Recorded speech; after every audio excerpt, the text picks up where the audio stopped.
It's episode 323 on November 15th, 2021 of Canadian Patriot Podcast. This is John McDonald with Music and the Truth Until Dawn. Right now, I've got a few words for some of our brothers and sisters in the occupied zone. The chair is against the wall. John has a long mustache. It's slightly after 9 o'clock Canadian. Another day closer to victory, and for all of you out there on or behind the line, this is your song. We'd love to hear your feedback about the show, so please visit CanadianPatriotPodcast.com/feedback or email us at feedback@CanadianPatriotPodcast.com. A version of the show is available on Stitcher and iTunes. Need your help to support the show, visit Canadian Patriot Podcast, or no, I completely fucking butchered that. Patreon.com. That's all right. Andrew has butchered more than a few intros. All right, I'm gonna go on GoDaddy right now and buy Canadian fucking podcast.com. That's I butchered that, but it's my first once one. more. So, yeah. All right. Visit patreon.com/CPP, become a Patreon, and get a better quality version of the show for just $1. Sure you're not a communist, buy a CPP t-shirt for just $24.99 plus shipping and theft. Visit CanadianPatriotPodcast.com homepage and follow the link on the right. Also, we are doing a pre-order for hoodies. Off the wall customizing at gmail.com or the Discord. We have a poll section. Go let us know what sizes you want. We're only doing black sweaters. We're doing Ragnarok as well as Canadian Patriot Podcast. They're going to be $65, 15 shipping because, they're upping the rates for everything. We're closing it off on December 1st. If you'd like pictures of anything, maybe I'll post them up on the Discord or whatever, but I haven't done a CPP one, but it'll be the same as a shirt. But the Ragnarok ones, we kind of played around with it and they look pretty fucking cool. I'm a big fan. Brings us to my favorite segment and an introduction. This is What Are You Drinking? And I would be remiss if I did not start with a new person. I'm not going in the anti-clockwise fashion that we usually use. Jason is joining the show for the first time, so we're going to start with Jason, as he's drinking what I can only hope is straight vodka out of that Nalgene bottle. Jason, what are you drinking? I am drinking Nature's Double Gin. I'm on a detox for the month. All right. Yeah. Well, and your first time on the show, welcome. Thank you for coming on. You have been, I'm going to say, a frequent contributor through email. I have been, yes, and contributor to the Ragnarok Tactical Store as well. And I appreciate that. I should start claiming those discount codes, though. Yeah, well, you too can be a member of the show if you buy enough stuff from Ragnarok. That's right. It's a new Patreon tier we're going to introduce. If you buy enough stuff, I'm going to cajole you into coming on the show. Either that or, from my experience, become a supplier for something he needs. That too, yeah. Also works. Do you want to give everybody a... Sorry, go ahead. I need a lot of IFAC supplies. Don't we all? Do you want to give everybody a little bit of your professional background as much as you're comfortable sharing with strangers on the internet?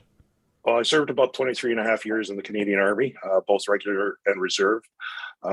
Retired from that, and I currently work in the insurance industry. And I'm right now in the process of starting up a adventure training company called Northwest Adventure. Right on. Which I'm hoping to launch next year. Other than that, I live pretty much out in the country and enjoying life away from civilization and as far away from the political circus that is Ottawa. That is probably the best place to be, as far away from Ottawa. And I mean, by virtue of that, also far away from Toronto, which I have to say, if I had to pick one, I would probably pick Ottawa if I had to, if one had to stay. Yeah, if you had to live somewhere along the line between Toronto and Ottawa, but couldn't live directly in the middle so that you're equidistant from them, somewhat closer to Ottawa is better than being closer to Toronto. And confirm. I kind of nicknamed Toronto my little Area 51. Not really sure what goes on in there, and a piece of me dies every time I leave. Oh boy. As long as there's no probing. Yeah. Well, let's go back around. Maybe we'll just go anti-clockwise like usual from here. Gavin, what are you drinking in your Nalgene bottle? This should be no surprise to regular listeners of the show, but I am drinking Signal Hill and Diet Pepsi once again this evening. Consistency, it's important. I am shocked by this new and revelatory information. Oh, yeah. I guess in the spirit of continuing to go anti-clockwise, I am drinking pumpkin beer. Because it's Again, fall. nobody is surprised. Well, I warned everyone the pumpkin beer was coming, and I was on assignment last week, so I missed out. And the week before that, I was drinking delicious scotch, courtesy of listener Chris. So I am back on the pumpkin beer train. More pumpkin beer than I know what to do with. And Pierre, what are you drinking? 40 Creek straight. Trying to cut out pop. I mean, I support this. Just like right to the source. Just like get up to the barrel and just like latch on to it. Yeah.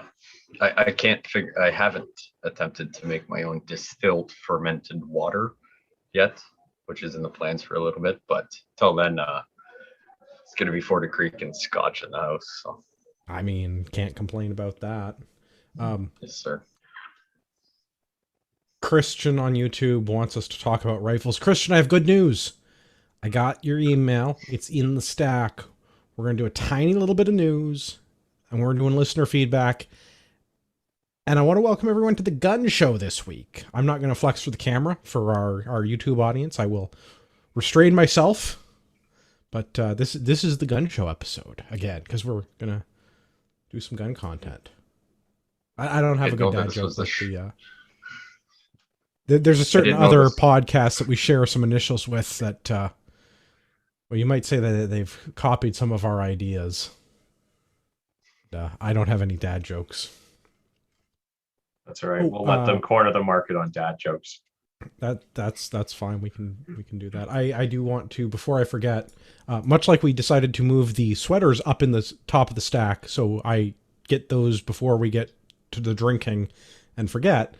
Before I get to more of the pumpkin beer and forget, if you're in Southern Ontario, or if you'd like to be in Southern Ontario, if you can find Southern Ontario on a map, December 4th and 5th, Gavin and I are doing a Ragnarok tactical land navigation course in Mississauga, Ontario. 2 days, Saturday and Sunday, December 4 and 5. It's $130 plus government theft. Saturday is classroom, Sunday is field.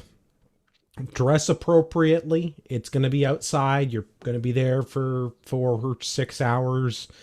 More if you were an officer and get lost. Yeah. So go and sign up.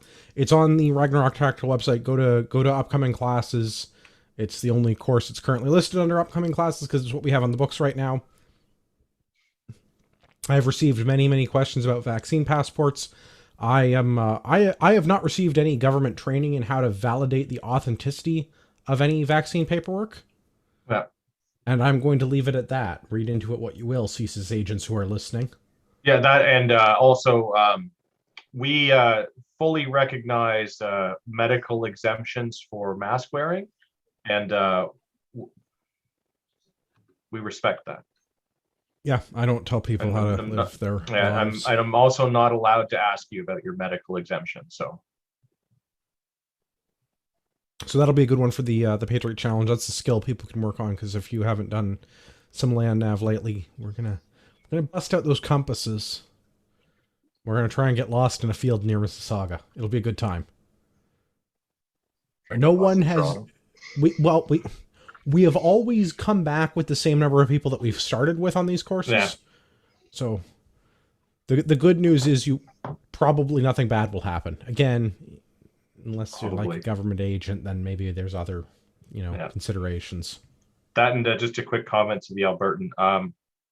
You will be socializing in Ottawa at the end of it all with all of us.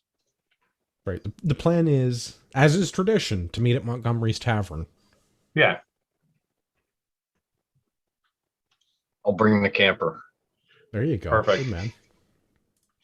Section 74 challenges, of course, ongoing, although I think a lot of those have been delayed yet again. Go give those guys a couple of bucks. Lawyers aren't cheap. Gun laws cost money. Everybody knows the drill. On to the news. We'll do some news. First thing we've got, only thing we've got this week, it's in the National Post. Legal challenge over Ottawa's gun ban cleared for trial after taking a few bullets in court, which... Adrian Humphreys, I am not a fan of your writing. I'm not. Even if it is in the National Post. This is the ATRS, the Alberta Tactical Rifle lawsuit, because the government changed their idea ruling. I don't know. The Ordering Council last year, or 2 years, almost 2 years ago, the Ordering Council last year did not specifically prohibit the ATRS modern sporter rifles. They retroactively prohibited them through a change to the FRT after the OIC. That's how I understand the order of events. So ATRS is, of course, understandably very unhappy about this and has sued the government over all of the lost revenue and goodwill and inability to pay their suppliers and staff. And Timmins is, Richard Timmins is the owner of ATRS. Timmins is taking the government to task on this. And I believe they're doing it on charges of malfeasance. Is this this is the malfeasance one, or was that the last I believe so. There's definitely some interesting things for this. I was fortunate enough over the weekend to be shooting a match with one of the people that is working on this, and they're very excited for this case.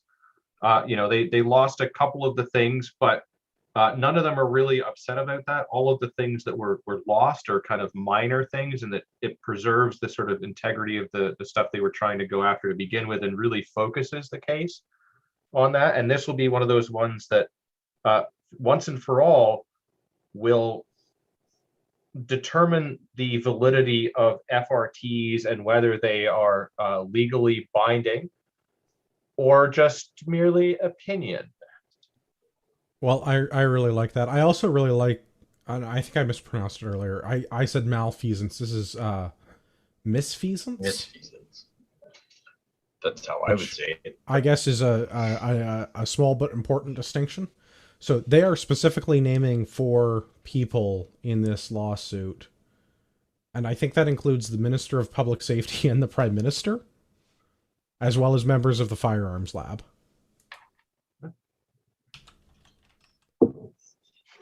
So I would like to see that. Yes. Yeah. So Trudeau, Bill Blair, and members of the Firearms Lab. That's this is good. So if this has been done in a malicious way, if the government has retroactively altered the FRT to say that the modern sporters are now based on the AR-15 pattern rifle, which they were not previously, and the FRT specifically had language saying it was not based on the AR-15. Despite looking like one, it was not one. Yeah. Well, it had a different lineage, and I think that's important because that's how they determine whether or not a rifle falls into a certain classification with our current classification scheme. Right. So this obviously has massively impacted ATRS. And I mean, we're not talking about cheap rifles. The modern sporters were going for like $3,000 before all this started. Yeah, I mean, the receiver set was $1,000 all in. You could probably build one for $2,000, but it wouldn't have good components. Something good with an optic and everything, probably $3,000. So to make these all arbitrarily prohibited because they kind of vaguely resemble an AR-15, I am excited to see this go to trial.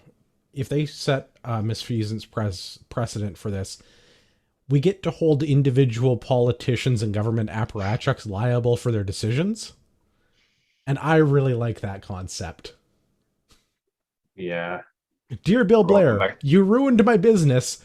Give me a lot of money. Because it doesn't fix the problem, right? But being able to hold these people, and maybe I'm going to misuse this word, but being able to hold these people civilly liable for their role in these decisions, right? To be able to say that Bill Blair caused my business to lose money, and Bill Blair is now responsible for making me whole in some way. I am really intrigued by this concept, because if this works, we have an effective way to punish politicians, because a $200 ethics violation, as we know, is not effective.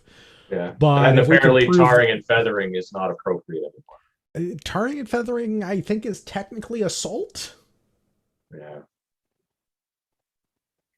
And you probably have to pay a carbon tax to use up all that tar. Probably. would be worth it though. I'm not saying I wouldn't pay that fee. I'm just saying probably. I would pay to be carbon neutral on that one. That's for sure. Name your When price. we need a- check.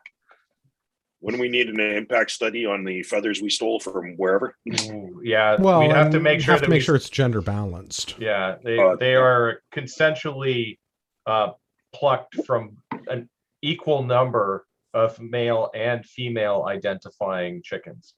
How do you ask a chicken to identify its preferred nouns? I don't know, but I guess Oh, we'll it's find out. easy. Before you dunk them in the water, you can tell by the pitch of their screams. Okay. Oh, let me know. I got someone who has a chicken farm, so I can get lots of feathers if needed. They'll be ethically sourced. Perfect. Well, that's good. We got to do the ethically sourced bit. Yeah, the artisanal, fair trade, organic, locally sourced. Yeah. Now we just got to get the tar sorted out, and we're all set. Yeah, and yes, it will absolutely be Alberta tar. I mean, it should be. Yeah. Keep it Canadian. Yeah. I'm really excited to see this go through, and I have hope that the Chief Justice in this case is both fair and impartial to this. They've already said that the motion to strike isn't an endorsement of Timmins' claims, which isn't a bad thing. But the fact that the court has said that the validity of the argument, the accuracy of the argument is not the important piece. It's that they're allowed to take this to court and have the argument. This is, I think, a key thing. This means that we could have individual people that are in the government being responsible for decisions that they foisted on our firearms community. I mean, yeah, the fact that they're even letting this particular thing go ahead is a win to begin with. And then hopefully, more good comes from it. Well, I don't know what the difficulty in proving misfeasance is. I would like to talk to some of our lawyer friends about that and have a little bit more understanding. But I think if they can prove it, that would be a very big win for the firearms community, because then if we can find ways to prove that members of the government, people making up the government, are acting maliciously towards our community, and we can hold them individually liable for that, I think we could become very litigious, and that appeals to me. Yeah. Malicious compliance is best compliance. That's right. Yes. Sue the I pants also off them. hope. I also just hope that this is it also wasn't pushed forward to go to court, because it's like, you know what, if we let this one go through, it gives them a chance, and they're still gonna, do whatever, listen to everything, and still make up their own decisions, just like everything else the government does. So I'm hoping that's not the scenario for this, that, they just kind of picked one that's like, oh, this is going to be an easy win, so we'll push it through, and then we can still win. I don't know. Ed Burley was the lead on this. I don't think it's going to be an easy case, because, I mean, looking at Mr. Burley's track record, he doesn't tend to take on simple cases. Now, with that said, would that be leading up to the big CCFR case that's being in the Supreme Court right now? Kind of like a stepping stone? Well, related but independent. The CCFR case is... These guys were part of it, but then spun off their own thing out of it. No, sorry. I guess what I was trying to say is that if we win this misfeasance, now it gives the CCFR more ammo in their case. Oh, absolutely. Even though they're not, It absolutely does. Having, Yeah. and again, I don't know what it's going to take to prove misfeasance, but if we have a winning strategy, it means that every firearms business in the country could make this argument and receive some sort of compensation for their hardship that the government, not just the agents of the government have imposed upon them.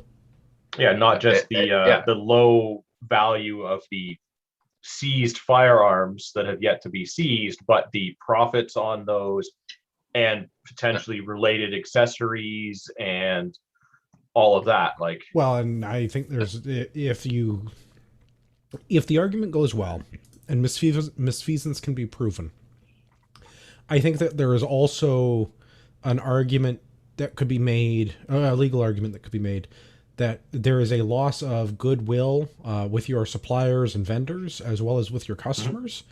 And those sort of things are very difficult to put an accurate dollar figure on. Yeah. I mean, like, ATRS is, I don't know, they sell $1,000 receiver sets in a year. It's $100,000. Yeah, so, right. Like, all depending, you could probably go back and look at, what were your sales for the last 5 years? But you might be able to do some math on, like, okay, well, that's what I mean. Like, you could kind of right? Like, you could kind of roughly be like, based on history, but also it's really hard to put a dollar figure on things like goodwill, or the fact that, like, I can show that I've always paid my suppliers on time, and now due to the cash flow problems I have that the government imposed upon me, I have lost suppliers, or I have new credit terms, or I have all of these other problems, and it's very hard to put a dollar figure on that. So that's where you start to get into all of the other because I didn't have the suffering. I didn't have the cash flow from selling the receiver sets, so that I couldn't pay the early payment that I normally did for my other suppliers to get the 2% cash discount. I've now had to pay that on all of the things, or I got penalized for paying late because I didn't have cash flow, or because I didn't sell these receiver sets, I couldn't also sell these barrels that I'm still legally allowed to sell.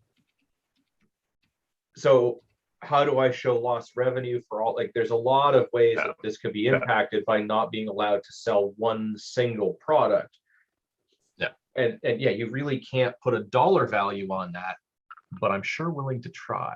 Yeah, I'm willing to take a stab at it, and buddy, there's some zeros at the end. Yeah. Yes. Yeah. Just take your last 5-year average, and there's your loss. Well, I mean, I don't even think you take your 5-year average. I think you take your 5-year average, you add 25%, and you say that looks close. Yeah. Whatever your normal growth is, and inflation, and the fact that, like, and especially on this product that, like, really never reached its peak because it got, like, cut off at the knees before it could. That's a lot of potential lost revenue there. Like, and that's a yearly loss. Yeah. Well, that's right. So every year, a yearly loss in those years' dollar figure, right? So and then talking about past inflation every year, plus growth, plus this, plus that. So, like, you know what? At tax season, I'll submit a receipt. Well, and that's what I mean. Like, I think Timmons could argue that this has cost his company, or him personally. I think you could argue this has cost millions of dollars. Until the company goes bankrupt, till the rest of that company being alive. Even if it does, as long as he can continue to fund his legal case, even if it kills the business, which would suck. I don't know Mr. Timmons personally, but I've bought ATRS products. I know that they're respected in the industry. I've seen the firearms. It's good work that they do. I would hate for something to happen to his business and we would lose a Canadian firearms manufacturer, because they're few and far between. And the good ones are even fewer. But I mean, even if it kills his business, as long as he can still fund a legal challenge, he could argue, millions of dollars. And if this kills his business, he could argue that it's even more money. Yeah, it could even help his case if it kills the business. Well, that's what I mean. Like, I don't know how old he is or how long he's been in business, but, like, if you could successfully argue that the government killed your business, I mean, millions of dollars, tens of millions of dollars in damages. not to mention the lost jobs for other people and everything else. I mean, that could really help the case. Not that I want bad things to happen to them. I want Canadian manufacturers in the firearms industry, especially good ones, to flourish. But you know, I don't disagree. In case we haven't said it already, fuck the government. Well, and in this case, the Crown Attorney's idea of this being a conflict of interest, particularly fuck that idea. Yes, can confirm. Yeah, using the same lawyers is a conflict of interest. Go F yourself. There's only so many good firearms lawyers in this country. I would argue that there's fewer good firearms lawyers in this country than there are good firearms manufacturers in this country. And those are about as rare as hen's teeth. Could we not argue then that it's not fair that the Crown prosecutor continues to use Crown prosecutors? Like, would that not be... We could argue that the Crown prosecutor shouldn't be stealing up all the good oxygen. I mean, that too. But like... Not even good, just any. Yeah, I mean... Shouldn't they have to just go and find a law firm to represent them that feels like they would accept the case on their behalf? Shouldn't they have to go and apologize to a tree for making it work extra? Exactly. Yeah. Right. Yeah, no, we should change that, right? No Crown prosecutors. You have to prove the fact that you're good, and then you get a government contract, and when you shit the bed, I demand trial by combat, and I think if you're a manufacturer of a product, you should have to get to use your product, and we'll see who comes out ahead. Yes. You can supply me with parking tickets and I will. That's right. You throw as much paper as you want at me. Yes. I don't know. I think we might be onto something with this. Maybe career in legal services is not out of question. Yeah. Let's get into some listener feedback though. Have a level up for rock, paper, scissors. So the first one here comes from Eric, is regarding ammo. I have a question for you. I feel a bit dumb asking this, but are 308 rounds and 7.62 rounds the same? I know when you do the math, the two numbers are .008 different in size, but does it really matter when the rifle is chambered for 308? I'm new to centerfire rifles and I have a 308. All the ammo I have at the moment is 308, but I'm wondering if there's a significant difference to the 7.62. I appreciate the feedback that you guys might have. Pardon me. I appreciate the feedback that you guys give. Again, have a great night, gentlemen. Best regards, Eric.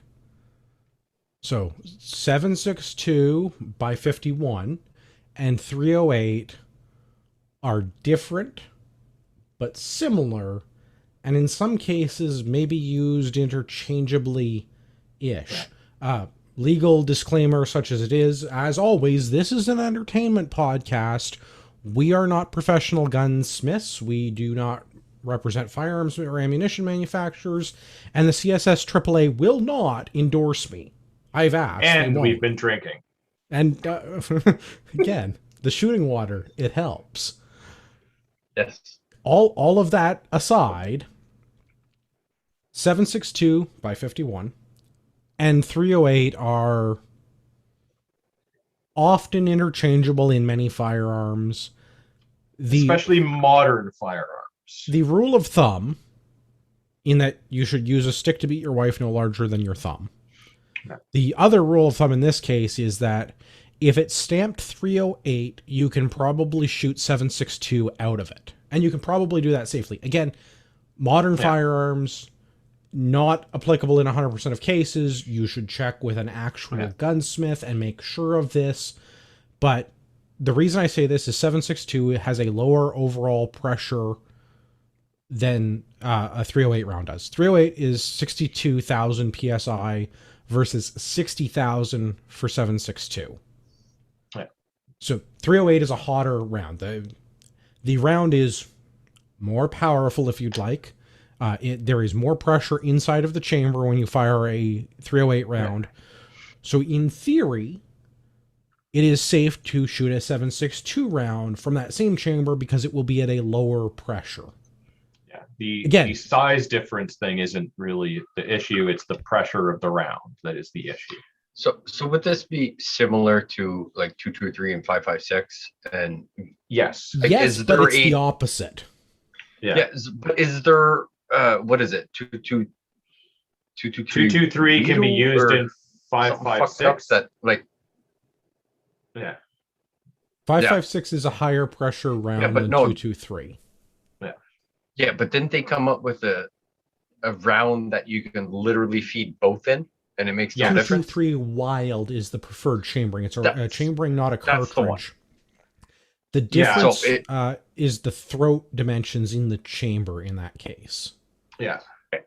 Okay, so yeah, because I don't know 308 in this one, so that's why I was like, I've heard many discussions about 223, 556, and Yeah. everything. But I was curious, is there a 308 or a magical 223 Widow Waddle caliber No. that could do both? I mean, yes, but no. Okay. Yes, but it's So not. you could. Okay, so you could put a 762 in a 308, and you should probably be safe, but not vice versa. Again, rule of thumb, the thing that you go Imperfect. with, but Yes. Yeah. generally, if the gun is stamped 762 millimeter, 762 by 51, you should only shoot 762 by 51 in it. Especially if it's an old gun. I can't And stress that enough. By Do it in a old modern gun- one too, but definitely in an old gun. Well, again, because we're talking about like pressure, right? So Yeah. there's And part of so this it's is like similar. we're talking about like ammo that was designed, developed in the 1950s and 60s. Metallurgy and ammunition technology have come a long way in 50 years. Generally, if it says 762, it's only 762. If it says 308, you can probably, in most cases, safely shoot a 762 round out of it. So okay. There's I no real advantage. There are different chamberings for 308. You're starting to get into like really weird custom rifles at that point, and just shoot the ammo for the gun. Because if you're getting like I don't know, like a 308 Palma, you're shooting Palma bullets. You're shooting a gun chambered with a 308 Palma chamber. You're shooting a Palma contour barrel. I'm not an F-class Palma long range target rifle guy, so like don't get mad at me. Yeah, but I mean, I consider those are different. They share a projectile-ish sort of. Yeah, and that's what I mean. Like, if you're going to start getting into that, yeah, like, technically it's 308 win, but like, if you're shooting Palma, you're gonna like, you have a whole level of 308 autism, like way beyond the scope of this. Yeah, and you wouldn't be doing something like that. You'd be hand loading your own. Yeah. Right. So what are we talking about reloads here? Right. If you can get your hands on some 762 by 51, let's say, well, this is where it gets fun. Shells, and you want to start reloading. Would that be a safe bet? Absolutely not a problem. Definitely different behavior. The key difference between 762 and 308 brass cartridge cases is actually the case wall thickness. 762 is thick with 2 C's. 308 is just regular thick. So it's 762 thick, has not thick. Thick with 2 C's.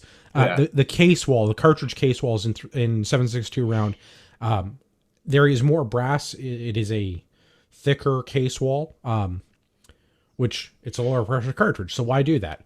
The answer is machine guns, which is always a great answer. Yeah. Machine guns is always a great answer. That should solve many problems, especially for political discussions. Yes. Yes. Yeah. Loud ones at a distance. Well, I mean, but like, I'm friends, just curious, right? Like I said, I don't know much about the 308 76251. I've heard many discussions and read a lot about 223 and 556. Well, we should probably touch on 556, but staying within the 30 caliber round for a moment. Yeah. There are a few key technical characteristics that differ between 762 and 308. The pressure, the case thickness, the wall thickness, the amount of brass involved, and the chambering, particularly the I believe it's the throat dimension I think it's the throat dimension. So 7.62 chamber is 10 thou, 6 thou, no, 6/600ths, 0.06 of an inch or 0.01 of an inch longer than a 308. So there's a little bit more chamber dimension, and there's probably more freebore before you get into the rifling. There's also the higher pressure with the 308 round. So less chamber, higher pressure, thinner brass. All of this to say, if it shoots 308, you can probably shoot 7.62 out of it safely and without any issue. Chris on the YouTube asked if it matters if it's corrosive. No, but corrosive ammo, 7.62, 308, 223, 5.56, doesn't matter. Corrosive ammo just needs to be handled differently for the care and maintenance of your firearm. The actual like shooting component of it doesn't change. If it's corrosive, if it has a mercuric primer, if the priming compound contains mercury, aerosolized mercury, and mercury causes death in humans. I mean, so does lead, but it takes a lot more and a lot longer unless you actually get the whole round. If you just aerosolize lead. Yeah, the concentration of lead is great, and it's moving very quickly towards you. That's not good. That's bad. Instantly bad. Yeah. We'll touch on that a little later. Mercuric primers, non-mercuric primers, and the salts that are in corrosive primers. The salts and the mercury have to be handled differently. Mercury obviously is bad for you. A lot of new ammunition uses non-mercuric primers. It is less hazardous. It's also easier to dispose of. There's also the salts in the primers, which are handled differently. The salts are what causes the corrosive properties in firearms, and you need to use water to neutralize that salt, which you don't have to do with modern non-corrosive ammunition, but the shooting component doesn't change. It's just the care and maintenance component. So when the guys go shoot their SKSs and then you see them get the kettle of hot water to pour over the SKS, it's to neutralize the salt. The funny thing about that is, like, I think a lot of people don't realize that one, it's in the primer, so it's really not the barrel that's the problem. It's basically everything on the back end that's the problem that you really need to clean out well. And two, there's also this other myth that like Windex is good because ammonia. Yeah, no, I saw that my big fat Greek wedding. It gets rid of zits. Yeah, it clears everything up. Yeah, it's like when you run out of Robitussin, you just pour water in it, you shake it up, you get Motussin. But like the Windex is working because it's pretty much just water. Like it doesn't work any better or any worse than just water because you're just having ammonia does not change the. You're diluting it. I was going to say solution, but that's a chemistry joke. Yeah. And I'm not going to stoop to that level. No, you're much better than that. So curiosity here, right? You said 7.62 rounds, the walls are thicker on the brass, correct? Correct. Yeah. Okay. So I haven't been drinking that much from what I've known. So if I wanted to, right? So I'm fairly new to reloading and I'm playing around with it. And thankfully, I still have all 10 digits, both dies. Oh, so right. Reloading. This was sorry, I skipped over the reloading thing. So the reason it matters in reloading, the case wall thickness affects your total case capacity, which will change the amount of pressure in your That's what I was getting at, right? Yes. Yeah, your outer diameter is the same. Right. So if your outer diameter is very, very similar. The same as maybe an oversimplification. So if I'm doing a 308 load that I know works on my gun and I got to put 32.6 grains in there and I use a 7.62 casing, at that point, I need to fluctuate that grain capacity for the powder for it to not be too. Right. Maybe. Okay. So the important distinction is different brass from different manufacturers has a different or can have a different thickness, even between different lots of ammunition from the same manufacturer. So if you really want to stroke your reloading autism, all of our F-class shooters, I'm sure, some of the PR guys, I'm sure, if you want to really get into some of the details about the reloading stuff, you could do things like weigh and separate your cases, or measure your internal case volume and divide them up and segregate them so that they're all the same, or that they're organized into lots based on their case capacity or size or weight, or there's lots of different ways you can measure brass. So if you really want to like stroke the autism, you can do all of that. It's depends on how much you want to get into it. Yeah, because I was just curious. You said a big difference between the two was the case wall thickness. So I was curious, right? If you load your 308 really hot, where you don't have a lot of room between your powder and the projectile, right? So and it's not really about the volumetric capacity. It's about the amount of pressure that you generate when the round detonates. The volumetric amount of powder varies based on the kind of powder it is. H335 takes up more space for the same weight than H3071. It doesn't matter, right? Varget takes up more room because of the way the Varget is a shortcut stick powder. It volumetrically takes up more room than a spherical powder does. Science, right? The shortcut stick takes up more room than the bowl. In theory, though, I think what you're getting at is, could you run out of space inside of your case? Yes. And it's not about the space per se, it's about the amount of pressure that's generated. And because you're changing the internal dimensions, you're changing the amount of pressure that's created when the round is detonated, and that's the important part. So when you do change brands or types of brass, including 7.62 to 308 or Winchester to Federal or so on and so forth, you may want to look at adjusting that load for accuracy if that's what you're into, or safety if you were at the ragged edge of like what you should be doing for safety. But it depends on the powder and the amount of powder and the bullet and the seating depth, and there's a bunch of factors that go into that. But in general, yes, you should consider that, and just do not use them interchangeably without some consideration. Okay. Yeah, because I'm starting to get all autiste about the reloading, and that's why I was like, well, if the case wall difference, right, is consistent between a 308 shelf bot and a 7.62 shelf bot, it was like that can affect many things. Absolutely. So that's why I wanted to really bring that up. You may very well find the perfect load though for your gun uses 7.62 brass. Yeah, but right, like I'm just in case someone has figured out, bought a 308. And so really I have a great example of this. My 308, I shoot Varget. I will not disclose how much Varget I put in it. It's a lot. I don't recommend it. I shoot 155 grain Lapua CNR.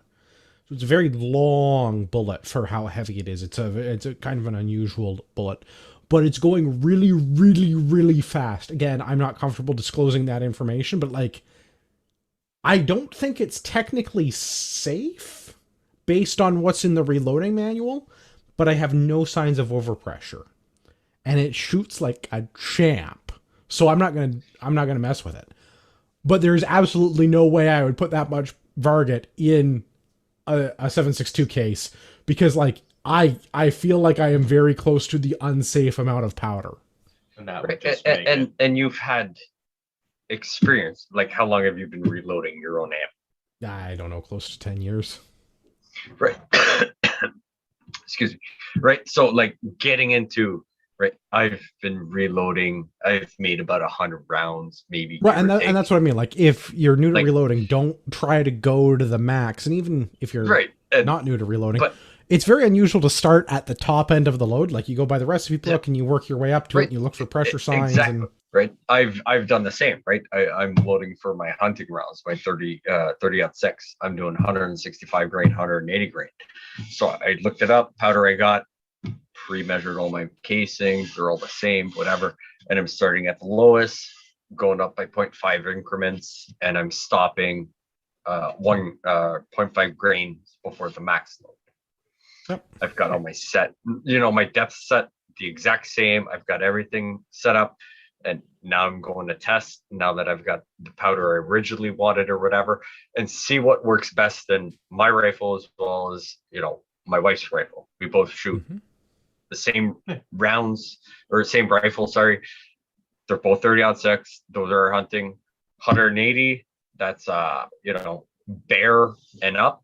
And then our 165 is going to be our deer and, whatever else. If we don't have something else and there's a few coyotes around, sure, I'll shoot it. But, I did it and we shot.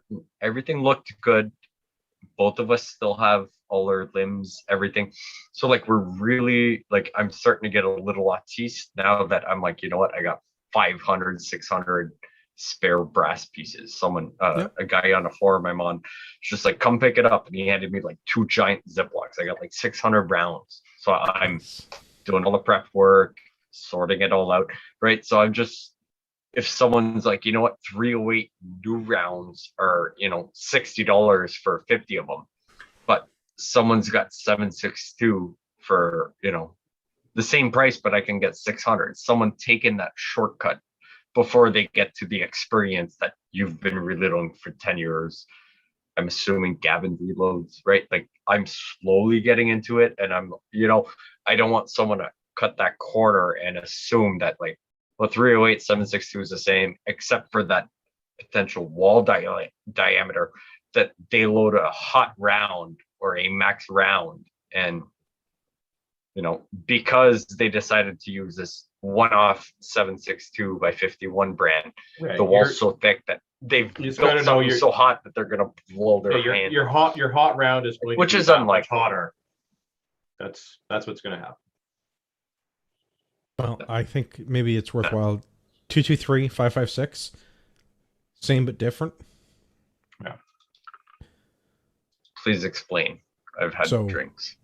So you can use 223 and 5.56 or vice versa. Yes. So if the gun is stamped 5.56, you can safely shoot 223 out of it in most cases. 5.56 is the higher pressure round. 5.56 NATO is spec'd at 5,800 psi. 223 is spec'd at 5,500 psi. Not a huge big deal of difference. The other thing with chambering is 5.56 is spec'd with a longer throat, 0.1 something of an inch, 0.12 of an inch, 0.13 of an inch, something like that. Again, machine guns. Not terribly applicable to most people in Canada, but it makes a difference. So longer throat, higher chamber pressure, 5.56, good to go. 223, good to go. 5.56 in a 223 chamber, not so good to go.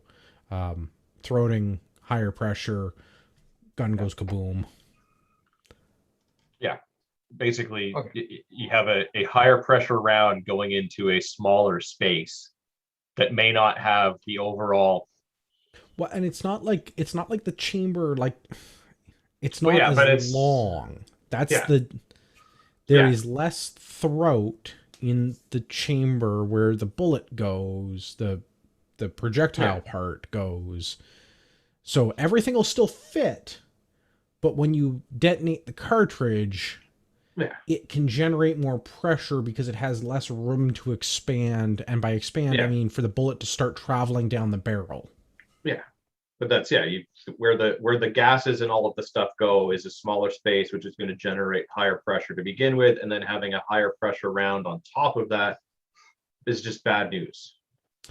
And then you get into more specialized chamberings or alternative chamberings like 223 Wild. Yeah. Which is chambering that's been developed to shoot both 5.56 and 223 effectively because it has some free bore, but not as much free bore. And you can get the higher pressure and not have any detrimental performance impact. Yeah. But again, shoot what the gun is stamped in. It will be safe. 5.56, 223, 308, 7.62, but not the other way around. Yeah. So I hope that thoroughly confuses the situation and answers. Was that Eric? Yes. Eric's question. Yes. Yeah. So I didn't mean to hopefully get all autistic. No, but that's what we do. No, but I did want to be very specific, right? Because like I said, I've heard the 223 556 division, and I'd hate to hear someone hear something, or because I've heard so much about 223 556. Okay, yeah, I get and I can see how that would be confusing, because it sounds very similar, but it's I guess you could call it backwards, right? Because it's if it's 556, you can shoot 223 out of it, but if it's 308, you can. No, like I'm all. It'd up be for nice if it getting was autistic about convenient. stuff, but It'd be nice if convenient if it was like, oh well, the military one will handle the civilian one, but no, it's one is one way and one's the other way. Yeah, it's just confusion abounds. Yeah. It's funny how it's probably the other way. Let's do another one. I've got an email from Blake. Topic for the show: can you guys do an episode on the options left for semi-auto, non-restricted magazine-fed rifles that are best used for preserving life and liberty? What options are out there, and what are your top 3 or 5 picks? So I have my, I'm not going to say top 5 picks, but I picked 5 options for various use cases and or budgets. Yes. So I think one thing to clarify, I think what Blake meant was semi-auto, non-restricted, detachable box mag fed rifles, because most semi-autos are going to be fed of some mag fed. Yeah. It's hard to have a semi-auto if there's no mag in it. So I think what we're going with is detachable box mags. But to start things off and be as confusing as possible, as I want to do. I was going to say though, and we'll get into this more a little bit later, but in this country we can't use anything for preserving life and liberty, at least not easily. So maybe not yet. Yeah, not unless there's a complete fucking collapse. I think you can use it for varmint control though. Yes, for protection of your life in a remote area. Absolutely, right? yes. So you just have to yell, "It's coming right for me" first, I believe is the. So if when the cops show up and I say he identified as a raccoon, I can get away with it? I'm not sure you're allowed to call people raccoons. Yeah, no, that's usually frowned upon. Okay, skunk. That was probably gonna go. Muskrat, like I don't care what it is, right? But if they identify, if that's how they identify, as long as they're in season or you have a small game tag, I guess. Yeah. So I thoroughly broke the implied rules while following the stated rules for the email, and the very first rifle that I put on the list is an SKS. Non-restricted, it's semi-auto, it's magazine fed. They're cheap and easy to come by. It's a $500 rifle that I wish I would have bought 6 of 5 years ago, because then I would have had a crate 6 rifles for $500 instead of 1 for $500. But anyway, the one thing with the SKS is, of course, most SKSs do not have a detachable magazine, and I think the rules should have been detachable magazine. Yeah, I mean, you can upgrade to a Tapco stock and get the weird duckbill magazines that don't ever really conveniently fit into a magazine pouch. There's some adapters where you can trim the duckbill on it. And even more rare are some SKSs that actually take AK magazines, the SKS-D. Yeah, which I don't think you're getting those for $500. No, but does Matador Arms still make one? Still make the chassis where they don't do the chassis anymore, but I do still think they have the magazine adapter. I don't know. There's different companies out there that make them to take those duckbill ones, or to take the duckbill ones and shorten it to something that's not so ridiculous. Like I said, if we follow the rules as written, semi-auto, non-restricted, mag-fed, SKS, it's cheap and easy. You run it under hot water and then oil it. If it's good enough for communist peasants, it's probably good enough for Canadians. Yeah. And the nice thing about the SKS, aside from it being a very good price point, even still, it will run in cold weather because it was designed to run in cold weather. It's very reliable. I mean, you can keep the cleaning kit inside the little spring-loaded hole in the back, and it's got all the things, so it can be like a complete kit all in one. So I think there's something to be said for that. I'm a bad Canadian. I still don't own an SKS. I'm on my like third firearms license, and I still don't have an SKS. Oof, we gotta fix I that. don't either, but I also don't have an AR, so I don't. I guess I got I'm lots worse of those, and I can't use them either. Yeah, no, the SKS is Canada's rifle. Who's worse off then? Well, not me, because I have lots of ARs. Yeah. Yeah. So moving up my list, I've sort of organized these by price point. The WK-180 rifle, I think, is I'm going to call it an option. Yes. So for about $1,300, you can get a rifle that was made in Canada that's semi-auto, 223, non-restricted, detachable magazine. I have not seen one work well. Yeah. What's spare mags on those? It Or they takes just- I was under the AR impression mags. they ran Stanag mags, AR Yeah, pattern no, mags. they take They do? AR pattern Okay. mags. Yeah. Alright. So there's options at least, right? They're So- not like. I've I heard think of there's a things couple where of they- different They kind of cost like $100 a WK-180s mag. out, right? Because there's There's- the 180C and there's the most of that is Wolverine. just different furniture. okay. Again, I've not looked into them. I've seen a Yeah. couple, and I was Not not me neither. terribly impressed for the price. right now there's two major manufacturers in Canada. There's a few others coming online right now. There's basically the WK and the WS, so either Kodiak or Spectre. The WK is the first one, and they had 3 or 4 generations, so you can get like a Gen 1 for maybe $1,000, but there's a bunch of problems there. Some of them have been known to catastrophically fail and just like fall apart, especially the Gen 1s. This is my experience with WKs is I've just seen them not run well at events. Yeah, the WS was sort of the 4th generation, if you will. So they took some of the stuff that they learned through the Kodiak sales and applied those fixes to the Spectre design. So I would say that the WS has some advantages over the WKs, but there are, at least 2 or 3 new manufacturers coming online like right now, but they haven't been out for very long or aren't even out at all just yet. So time will tell on the quality and accuracy of all of those things and whether the pieces are 100% interchangeable with one another or have some proprietariness to them. What is it? The Lynx seems to be the one that's really interesting right now, but I think you're going to start getting into some higher price points. That's the problem. Well, I mean, that's fair. Moving a little bit more down my list here. With the WK-182, I know mine cost about $1,800, but that's including buying a couple other magazines and a Surefire sight as well, because it comes with no built-in sights whatsoever. Yeah.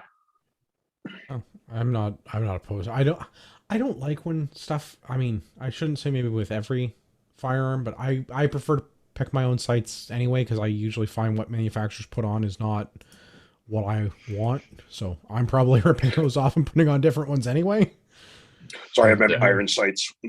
Yeah. Same. Yeah. I generally hate whatever the factory option ships with because they're usually cheap and awful. But Yeah. Sorry, moving down my list a little bit further. Same price point. We're still at $1,300. The FX9 Carbine, the Cope rifle of multi-gun and pistol caliber carbine matches, at least in Ontario, from what I've seen the past year or so. They seem okay for being a not AR, kind of works like an AR, same manual of arms as an AR-15, runs on Glock mags. Yeah, Technically not They had a some issues in the rifle, but first. Well, I mean, it is. It's not a subgun because it doesn't have a short barrel and it's not full auto. Yeah, pistol caliber carbine, man. It shoots a 9mm round. Doesn't It's shoot a still rifle round. still a rifle-ish. Ish. The Gen 1s had some problems, though. The newer ones seem to be running pretty good, although they can be picky when it comes to magazines. They seem to run better on what I've seen is the Magpul magazines versus the actual Glock magazines. Which is cool because the Magpul one's cheaper. Yes. Yes, but I already have a lot of the Glock ones, and I'm having feeding issues with my Cope rifle. Yeah. I don't know. The Sounds FX9 like a you problem. The FX9 seems like it might be something. It fills a very small niche role, I think, but it seems very popular for match type shooting, at least in southern Ontario where I am. They seem to show up a lot lately. Yeah, they're popular. I mean, there's some other stuff that kind of falls into the same category and is roughly the same price point. There's the JR Carbine. No last round bolt hold open, though. It's a pain in the dick to clean because you have to take off the buffer tube and pull out the bolt and do all of the things. Then there's also the sub 2000. So I mean, you're getting into Keltec, which is but if I was going to buy anything from them, the sub 2000 actually seems to probably be their most solid offering. There's some weird things with the manual of arms, but it seems to be a reliable firearm and is in that same price point, more or less. Right. I've got the Ruger PC Carbine, PC9, and I mean, I bought it. I think it was $900 pre-normal life, like before COVID, and it's been good. I don't do any matches yet, so I can't say anything about anything for that. But I mean, put a few hundred rounds through both of them. Me and my wife both have one, and can't complain. Like I said, I've never had to use it. The Ruger is not a bad pistol caliber carbine. Between the FX9 and the tactical Ruger, I would say it's pretty even. Like I'd say they're on par. But I mean, at the same time, right? Are you looking for a replacement for your AR-15? That's kind of why I call this a Cope rifle. I wouldn't want to use this to preserve life or liberty, but in terms of like, hey, 10-round Glock mags at 25 meters are a pretty effective tool if I wanted them. Yeah. Right. So, but at the same time, right? The FX9, are you going to spend an extra $200, $300, $400 for it? Because the FX9, I think, is the closest you'll find to an AR-15 pattern rifle, right? For mag release, it has a bolt release, right? Yeah, it has all that. Manual of arms and a fair amount of interchangeable parts. Yeah. Right. So if you're used to having an AR-15 and you want to go back to matches, that, I mean, preservation of life and liberty, at that point you're not really going to care too much about what the law says. You're not really going to have to learn anything new and how to use this particular rifle if you're familiar with the AR. If you don't have that option of, I don't have an AR-15, and if whatever changes where this never changes, where that's not an option for me, right? At that point, right, do you save yourself a few $100 and just learn how that rifle works, right? Like you guys know you're gonna have to do that on whatever rifle you get anyway. They're all a little bit different, and that's kind of like, this is why I'm calling this like it's my Cope rifle for shooting matches, because I can shoot a target at 100 meters and it'll do. It's not great, but like. I'm not really, there's not like a lot of multi-gun or IPSC rifle around here that I can shoot past 100 meters. So like the 9mm round will make it that far. Yeah. I used to shoot my JR out to 200. It'll do it. Yeah, it'll make it. It maybe isn't great at it, but like. Yeah. We'll do it. It'll make a hole in the paper. Yeah, for most of the stuff, it's fine. Moving up again in price point, my next personal choice would be the Tavor, probably the X95. The Tavor 7 is also available now, and I think you can probably still get the original Tavor, but I'd be going with the X95 at $2,800. It's a bullpup. You have to learn different manual of arms. I find it obnoxious. I don't like the 9mm kit that I have. I don't find it reliable.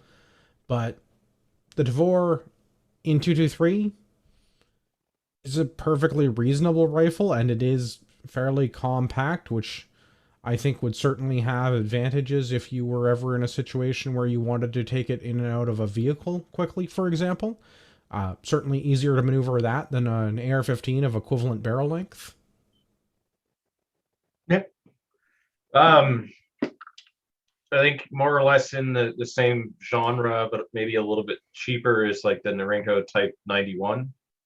Also bullpup, takes AR mags. Want to do that? I mean, I would go with a Tavor over the Type 91, especially if it's like a Gen 1 Type 91, because like those are like the ugliest thing I've ever seen with that giant carry handle. The newer ones with the flat top are not so bad, but I just figured I would say like it's in that same ballpark if you're looking for a bullpup that takes AR pattern mags and shoots a proper rifle caliber. And then go ahead. Sorry, I'm just wondering if Norenko had improved their manufacturing standards, I guess you can say, because I've seen their copies and they're not exactly the best. It's a Norenko, so it might work. It might work fine. It also might not work at all. Yeah. When they work, they work. When they don't, they don't. So as long as you get a rifle that wasn't built on a Monday or a Friday, you should be good. Well, I mean, so Chinese slave labor, delicate little hands for all those intricate parts. Yeah, but not really reliable. Well, I don't know. I've seen Norenko products that run great, and I've seen Norenko products that don't run at all. And I think some of that is maybe the operator, and some of it might be the care and feeding and maintenance, and some of it might just be that sometimes stuff comes off the assembly line, and the quality control is, yes, that came off the assembly line. Yeah. Yeah, that's when the American company that does the overseeing of production turns their back for a minute, and they sneak out a few at a lower cost. Well, so I know this is not really a very short anecdote. I once tried to change the sights on a Norenko M4 AR-15 pattern rifle, and we used all of the left windage, and we were still on the very, very edge of the paper at 25 yards. There was just like, shit wasn't square. There was nothing we could have done to fix it. We flipped the sights around and we still couldn't get it. Like, there's just nothing we could do about it to get the gun to shoot. It mechanically was reliable and it functioned fine, but like, just nothing about the rails or the sights were square, so we just couldn't get it to get on paper. There was just not enough mechanical adjustment to make it work. So if you just aim for the person on the right of the person you want to shoot, like if you just aimed a target frame over, it would kind of like be close, but not ideal. Yeah, not ideal. No. So I don't know. I wouldn't be dropping my money on Norenko, but I mean, yeah, I suppose it's an option.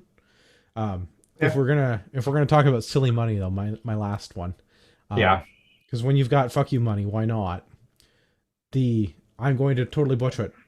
Brugger and Thormet. I'll buy it. Yeah. The B&T APC in 223 is a $4,000. Oh, looks like an AR to me, man. Pretty darn close. Scar? FNFAR? Like, I don't know. It looks kind of like an AR. It works like an AR. And I don't know. For some reason, it runs like a Swiss watch. But it also costs like a Swiss watch. Yeah. So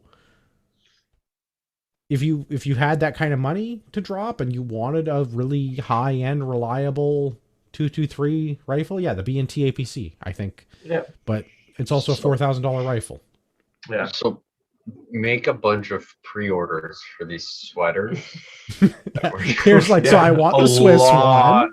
Yeah, a lot of pre-orders. Yeah. No, I've seen a couple of them up close and personal. They seem to run great. But yeah, like it's 4Gs. So for 4Gs, it better run flawlessly right out of the box. But it's a Swiss rifle. Oh, for sure. Yeah. Right? Like, there's also, I guess, somewhere in between those is the Bushmaster ACR that's kind of a SCAR, but not a SCAR. yeah, I didn't put that one on my list of 5 rifles. I mean, if you're going to be because we think spending SAS doesn't count. If for spending that kind of money, I'd just kick up just that little bit more to the B&T personally. But it's also an option. What did I miss? What else would you guys pick if there's something that you could pick that I didn't make my list? I think I've kind of been mentioning them as I went along. There's some other stuff in there, but again, yes, you're but that's starting to because get you into. interrupt me. What about everyone else? Yeah. That's what I do. Right. So I drink things and I interrupt. So that all depends, right? You can get into. It doesn't depend. Semi-auto, non-restricted, detachable magazine. Okay, but no. So it all depends on your personal preference, right? Are you comfortable with a 9mm compared to a 223? Right? Well, yes, you're not going to get. So Blake distance, says right? preserve life and liberty. I would rather have a rifle caliber rifle wherever I could have it if I was ever in a situation where I needed to use a rifle. Sure. Yeah. But am I like 10 rounds of 9mm in my truck all the time? Like, yeah, that's not a bad deal either. Because I got lots of Glock mags and like am I outside of my house when the coyotes are attacking and they're 100 yards away? Or are they inside my living room and are 15 yards away at most? Right. So yeah, that's that differentiating factor I'm talking about, right? So if they're 100 yards away, I want a proper rifle caliber. If they're in my living room, well, and that's kind of I fall into the same 9mm 12 gauge 22. Well, but this is why I fall into this same thought as Gavin, is like, hypothetically, if I were outside of my house and had to shoot at something that was dangerous to me, I wouldn't actually want to use any of the rifles that I picked for this.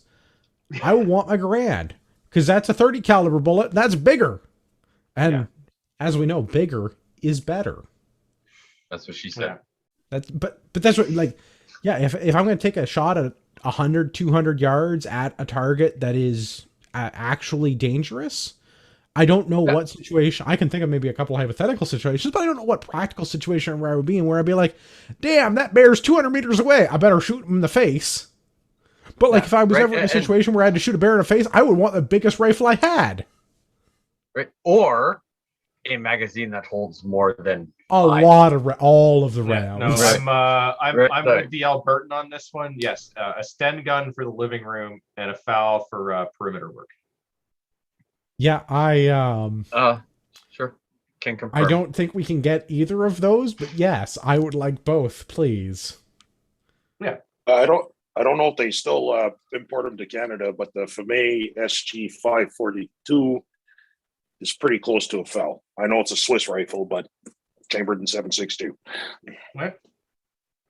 The FAME There was a guy in Saskatchewan that was making semi-auto Sten guns. I'm not sure how that black magic works, but he managed to get it to do its thing, and so that is a thing in Canada.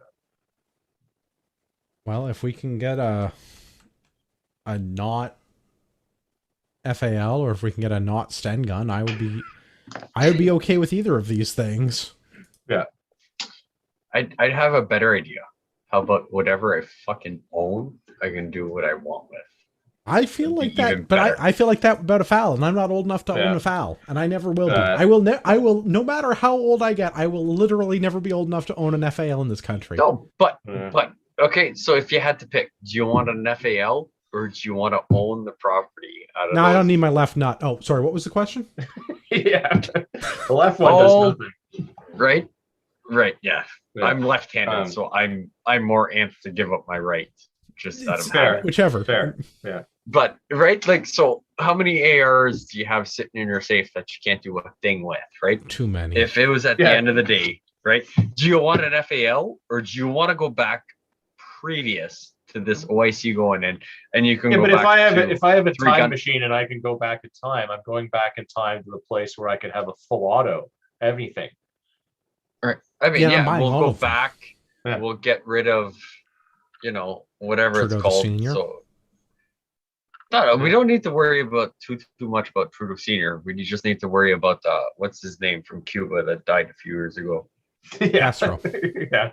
Castro, and then we'd never have to worry about Trudeau Jr. Right? Just saying.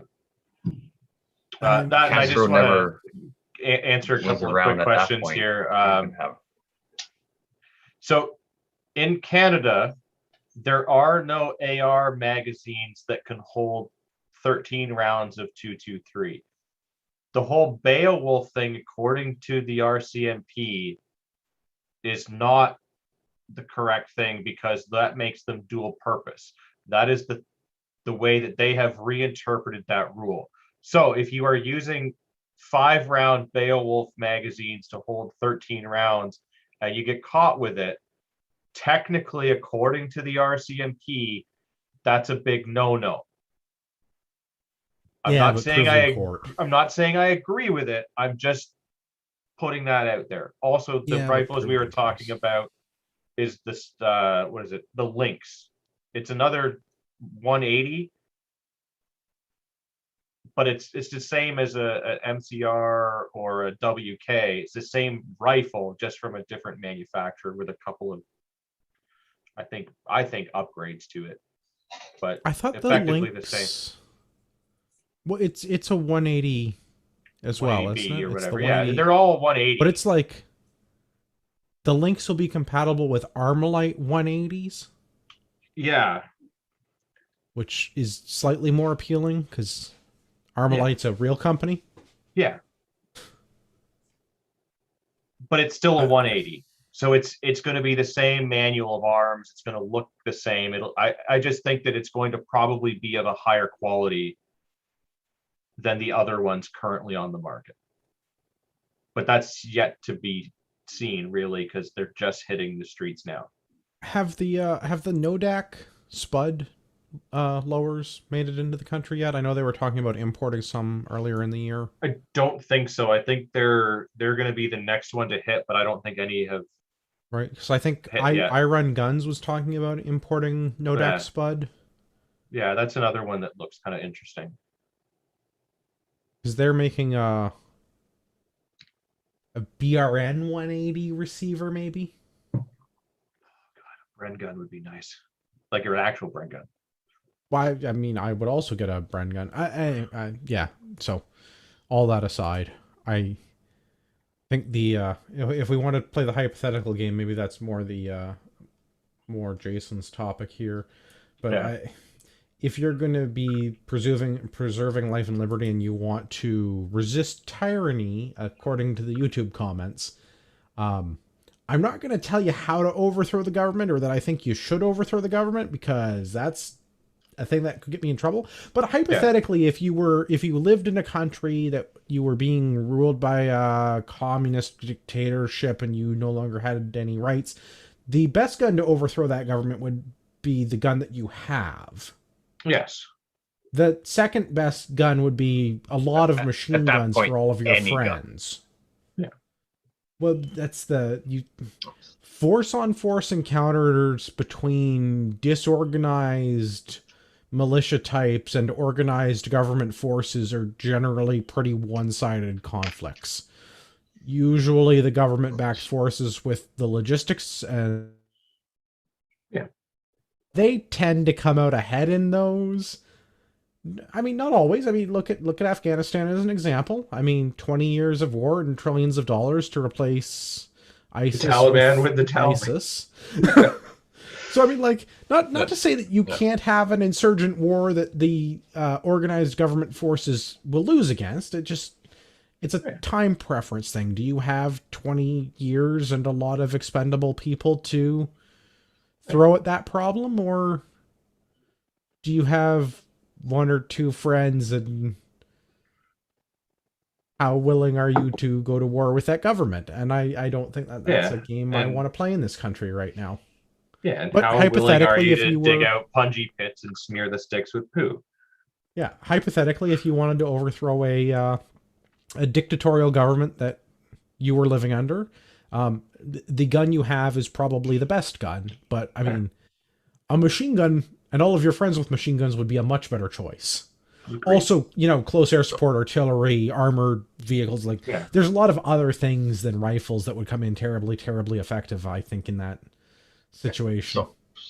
So when that time comes, give me a heads up while you guys are driving up from the butthole of Ontario. And I'll meet you guys somewhere. We'll be all right. We'll be good for a few days at least. We'll cause some mayhem before we. Before we get into the next topic, I'll say that come and take the Ragnarok land navigation class, so that when you go to meet your friends at a certain time and place, you know how to get to the certain place. That's right. You can't have a boogaloo if you don't know where to go. Yeah. Or you become the leader of the boogaloo, and then you only have to worry about, and then other people can figure out how to get to you. Also an option. Yeah. Also an option. Yeah. But yes, still go sign up for the course. Yeah. I will hopefully find out in the next few days if buy your sweater so that when you show up to the course, you're suitably attired, and then that way Pierre can get his D&T. Yeah. So buy the sweater so that me and my wife can afford to come down to the butthole of Ontario and do the course with you guys. If not, then I will come down at a different date where you're not invited, and the panelists will just get together and have a few drinks. Yeah. Well, will the sweater also be available in some kind of floral print? Just black. We'll figure it out. Any pattern you want, as long as it's just black. Yeah, it's a black on black floral print that's so black on black you can't see it. Blacker than the blackest black times infinity. You know what? Just because you asked, I will find you one for the same deal. I don't care if I lose money on this. I will get you. Now it's not losing money; it's a marketing expense. Yeah, it's exactly. Yes. You can write that off on your taxes. As long as I get a picture of you wearing it, I can write it off as marketing. I'll tell you what. I'll do a podcast wearing it. There you go. Perfect. I am going to GT tomorrow. I will email you. All right, we're gonna make that happen. But let's go on to the last. I'm going to call it listener feedback, but maybe it should be panelist feedback at this point. Jason had suggested that we talk about the Citizens Arrest and Self-Defense Act, and I don't know, Jason, maybe you want to explain your thoughts for this and what you wanted to go through. Well, I figured with the course, or not the course, the court coming to an end for Kyle Rittenhouse, and it's such a big time news item. This could be a topic that we could bring up, I guess, north of the border for us. I have talked to some people who are somewhat experienced with this. Apparently in Canada, our self-defense laws and property laws are a lot more looser than the States. The issue, of course, riding by, it depends what tool you use. So tools and amounts of force and the force. What's the use of force continuum? I think is the term, Gavin. I believe that is correct. Yes. Why do I have a feeling that the government is offering the only tool available is call 911 and sit and wait in your fucking closet? Well, because that's typically how this gets enforced. But I mean, yeah. So like it's on the books. You can defend yourself, and in theory, you can defend your property. I think it's very difficult to prove these things because of the way that the act is written. Also, a lot of this hinges on reasonableness. What would a reasonable person do? And I think that that's a losing battle in our legal system. Well, it shouldn't be, right? We've all been vetoed. No, I'm not saying it shouldn't be. I'm just saying that, like, take for example any of the people in Alberta in the last couple of years that have been arrested or gone to trial because of any of the violent encounters they've had with people breaking into their farms or homes to steal their property or. Wasn't there a court case? Wasn't there a court case where the guy actually gave warning shots and one of the guys came back and gave another warning shot and then he just finally shot at him in Alberta there? Yes, and I don't remember which particular guy that was, and that's the part that's because I feel like I should know this because we've talked about it, because there's been a couple of these cases in Alberta in the last couple of years where people have used a firearm to defend themselves or their property and ended up in a... Yeah. In some cases, they've ended up in court over it, and in some cases, the RCMP has not pressed charges, and there doesn't seem to be a lot of rhyme or reason to that. I remember the one case where there was someone that pulled up to their house, and I believe it was a husband, wife, and daughter, or kid, I should say, very young, in the vehicle. They wanted the vehicle. I believe the wife at this point locked the vehicle, put the keys somewhere specific, and the husband ran into the house to get a gun. Wife kind of distracted, saying, "No, you can't get the vehicle." And he came out and fired off a few warning shots at him. I don't remember if it was a restricted, non-restricted pistol, caliber, rifle, whatever.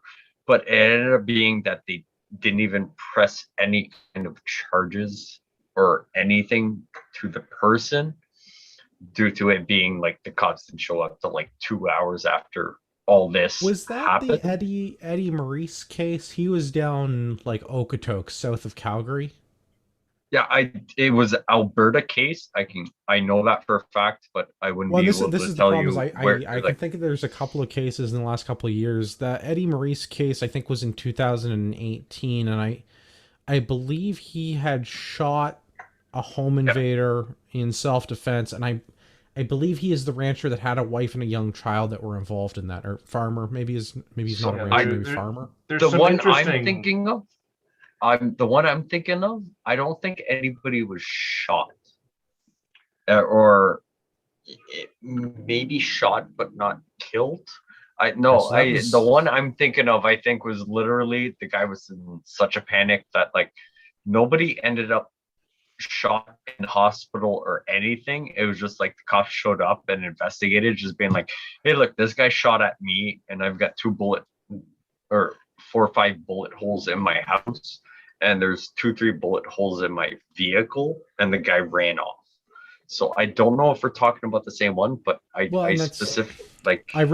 somebody in the comments is probably going to be like screaming at their radio driving to work or whatever tomorrow when they listen to this. But so 2016 was the Gerald Stanley case. That was when he shot an Indigenous person who was on his property stealing things. So that's not the case specifically. I know that's not the one I'm talking about. But that's kind of a big one. Eddie Maurice was famous one in Canada recently. Eddie Maurice was in 2018. He fired warning shots. I believe he had a wife and a small child, and I think he ended up striking one of the assailants with a bullet in that case. I don't think he killed anybody. I think he just shot somebody.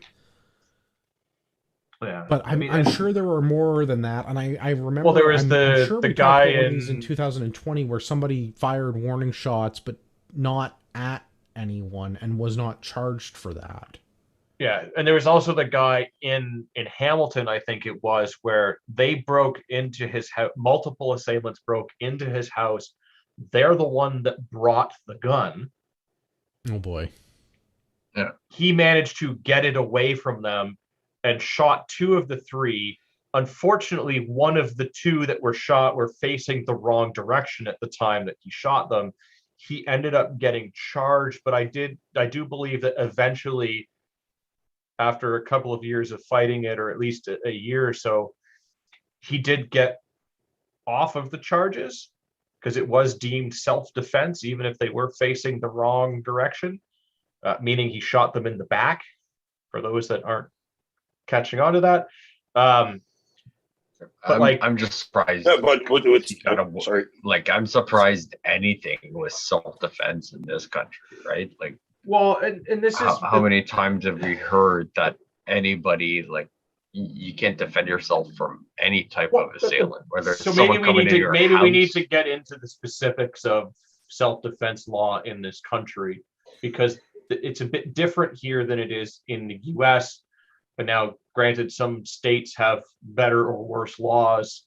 I mean, definitely stand your ground, castle law, and all those things, but it's more state regulated rather than federally regulated like we are here with some of that stuff. Because like here, you're allowed to use as much force as is necessary depending on the situation. The problem is the as much force as is necessary is kind of decided after the fact by the judge and all of those people. Yeah. But I also So we don't believe have one of the- anything. Go ahead. I believe one of the conditions there too, I think it says so in that law there, is you must have beyond doubt, be fearful Yeah. of your health or safety, which I think in Canada, the doubt usually goes to the defender first.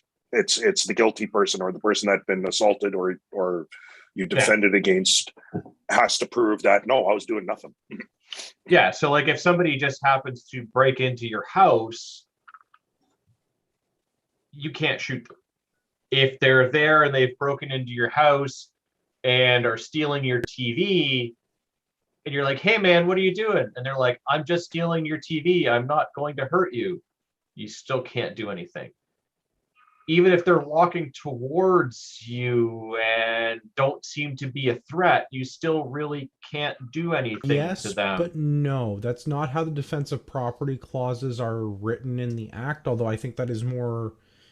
I think what you're saying, Gavin, is more in line with how they get interpreted in our legal system. And then like the precedents that's set from other cases basically does that. And that's the problem, is the way that we do stupid precedent setting cases and everything else, rather than looking at things and going, how does this actually, like this particular situation, how does it apply to the law as it is written? Forget anything that came before it. How does this apply? And let's not look at stupid things that were done in the past, but that's what judges do because they're dumb. The black letter law in the criminal code is pretty straightforward. So if you look at the Citizens Arrest and Self-Defense Act, and you go down to, it's under Section 35, your defense of property, a person is not guilty of an offense if you go down to Section B, Para 1, is about to enter, is entering, or has entered the property without being entitled to, or Para 2, is about to take the property, is doing so, or has just done so. And like, we don't really get that applied as written in most cases. And I think that's where we have our legal system falls short, even though the law is, I think, reasonably clearly written. Like the black letter law to me, like it's not vague like some other stuff. It's it is, unfortunately, I think part of it that is vague because of the way that the clause begins, that they believe on reasonable grounds. And I think that what is reasonable for one person or what is reasonable in a court and that's is not the necessarily reasonable subjectiveness for... that... And that's where it gets into a difficult problem, is the subjectiveness of reasonability. Yeah. So sorry. You guys stop apologizing. You're very Canadian, but like, just talk over him like everyone else. You're way too Canadian. I've had a lot to drink. You can cut me off. I'm good, buddy. Don't worry about it. I think too, you're allowed to elevate to the next step of reasonable force necessary. I mean, if a guy shows up with his fist, you don't show up with a shotgun. No, but if he pulls a knife, you can pull a gun. Yeah, to the next level. As long as that is the only other option you have. If you have the option to flee, you are obligated to flee. So, but that's how the court would play it out, would they not? Yeah. Well, I think that's a big onus is put on the whole. You should flee when you can flee, and if you have means or time, maybe there are situations where you don't have that. You're in your home, you're in your bedroom, you have no opportunity or ability to retreat, so you are literally physically unable to go anywhere else because they're standing in the door to your bedroom, and that's the only door, right? Yeah, but I think the biggest problem is So- in this country with the way that we have to lock up our firearms and do everything else.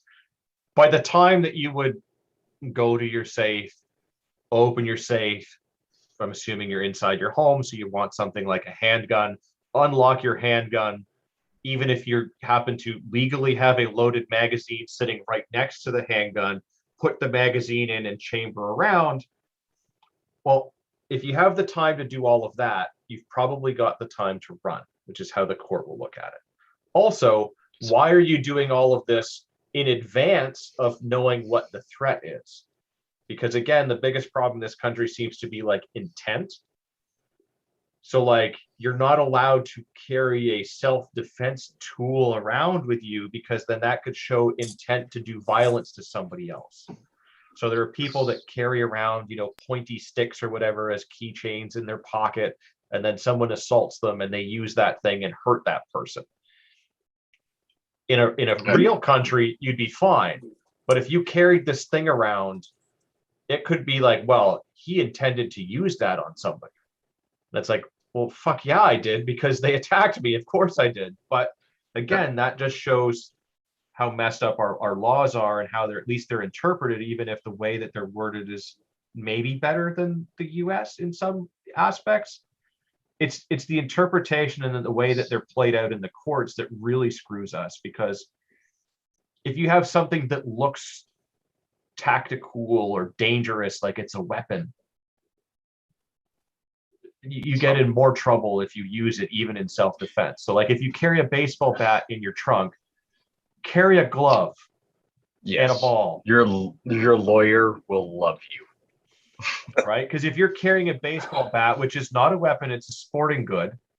But if you're carrying that for self-defense, which should be totally normal, because who cares? It's not, right? It's the intent behind why you're doing it and everything else. And same with like, the whole like, oh, brass knuckles are illegal, but if I make the exact same thing out of plastic, it's legal. Well, that doesn't mean that you can just walk around with them in your pocket and use them if somebody assaults you. So I still stand by the triple S, right? Shovel Yes. it Yes, up. but you have access to small work implements that make the shoveling part less physically strenuous. Okay, so I'm just implying. Join the Discord, order a sweater. I may be able to help you out with this. Just saying. Yeah. $65 plus tax can save you a lifetime in prison. Just saying. I mean, that is pretty cheap insurance. I don't know. There's something to be said for that. But if we lived in a country where we could settle things ourselves, you wouldn't have people calling the police on their neighbors for having people over for holiday dinner parties. Or asking us for legal advice on the internet. That is terrible. Well, and like again, this is definitely drunks on Monday night do not give legal advice. We do entertainment. Yeah. Again, if your neighbor calls on you, buy a sweater. Send an email separately saying, I ordered a sweater. I need some advice. Yeah, I think this is our biggest problem We're gonna make it happen. in this country is if you read the law, it's one thing, but the way that it's been interpreted over the years is certainly what screws us more than everything. Is problematic. And again, this all comes down to reasonableness. And reasonableness testing has been codified in U.S. law. Or maybe codified is maybe not the right word. Reasonableness testing at the federal level in the U.S. comes from a specific argument in, I don't remember the case. I totally remembered this a minute ago. Goodham? I had this like 30 seconds ago. The reasonableness test in the U.S. is case law precedent. We, as far as I'm aware, again, not a lawyer, as far as I'm aware, we do not have a standard for reasonableness when it comes to self-defense or defense of property. No, we don't have fuck all in this clown world country for anything like that. But that's the problem, because like with reasonable being so subjective without having it spelled out plainly, how do you do that? Because in the situation, you as a person that is paranoid or whatever, right? You may react totally different than somebody else in the exact same situation. So what is reasonable to you may not be reasonable to somebody else. So you're going to react differently in that situation. And then on top of that, now you've got a judge and potentially a jury all trying to decide if what you did in that moment is also reasonable according to their life experiences. And so there's so many variables that could end up screwing you. Whereas if it was spelled out very plainly and said, if XYZ happens, then you are entitled to use ABC terms of self-defense. You know, if there was some sort of weird, you know, like we have like that whole victim hierarchy thing where it's this, you can decide how much you get at the end. If they had the same kind of a matrix, but it was like, if you're a woman of this height and weight with this level of physical fitness and you were attacked by a person of this size and they had this weapon, you are entitled to use anything from column 1 through to 7 and not be in trouble. If they could just spell it out like that, it would be so much easier to figure it all out. Yeah, but it's something like that too is very fluid. Yeah. And then when you get adrenaline kicked in, you don't know how everybody's going to react. Well, exactly. And I think studies have shown time and time again that like under situations like that, and you always see this whenever there's a cop that's had to shoot somebody when they felt that their life was in danger. And they're like, well, why did you shoot him 13 times? And they're always talking to this person after. Said, shoot him until the threat leaves his body. Yeah. And there's the, you know, if you've done any level of self-defense training, you do the thing until the thing stops moving and you can get away safely. But the average person that hasn't done any of that thinks that that's excessive. And it's like, well, I'd rather be excessive and go home to my family safe at the end of the day than leave it up to chance. But again, all of that reasonableness is decided after the fact by people that were not involved in the situation and have nothing to do with it and likely have never been in a situation like that. And that's the problem. So yeah, your adrenaline is going and like you got guys that like, and if you start getting into the whole David Grossman thing and like stress, auditory exclusion, tunnel vision, and all these things kick in, you don't know what's going, you just react because your brain is going so fast and your body's doing the things that it's being told to do in order to preserve your life in that moment. You may not even know what you've done until hours later. And even then you may not clearly remember it. You may not have heard certain things or seen certain things, or you just did a thing. And you're like, I don't know if I shot the guy once or a dozen times. I just did a thing. So I don't know why I did it that way. I just did it that way. I'm alive. He's not. I was fearing for my life. He shouldn't have been in my house at night screaming things at me. What you're getting at, Gavin, I think is an important set of factors if you're going to be involved in a self-defense or use of force situation. Articulable facts like that. I was in fear of grave bodily harm or death, that this person was threatening upon me or my family in my home. Being able to clearly articulate that in plain and difficult to misinterpret terms. To be able to put that in front of a judge or court or in front of lawyers if it doesn't make it to a trial situation, to be able to, this person did X, Y, and Z, and I responded with 1, 2, and 3, and I used escalation of force as a great example. I, you know, how's it work? Shoot, show, shout, shoot. It's a different 3 S's, but there's an escalation of force thing with. And you need to be able to. So the articulation of why you did something is the most important part of this, because it's okay to skip steps, right? Like if someone's running at you very quickly with something that is going to kill you, yelling at them maybe isn't a good use of your time. No, it's okay but to I jump think- straight to shooting the guy if you believe that that is the best thing for you to do, but you have to be able to articulate that in court I after. wouldn't say there's a reason why you couldn't do both, and maybe you only remembered doing it, or you meant to do Yeah. it, and the video comes out later that you didn't actually do it, or the video comes out later and has for some reason been altered or doctored, or for some reason suddenly Yes. video gets added at the last minute that hasn't been available for the previous 18 months. Yeah. So out of this whole 10-minute rant, I still stand by my statement. The triple S. You need to live somewhere where no one's gonna hear you shoot. No one's gonna know you're shoveling. And I mean, you're nobody not cares wrong. if you shut the fuck up or you talk But your to someone. chances of being in a violent encounter with an individual when you live out in the middle of nowhere is a lot less than if you live in the city to begin with. I'm I not stand by convinced the of that. statement that you should I'm not saying live It somewhere. won't happen because obviously the gentleman in Alberta and some of the others, it does happen.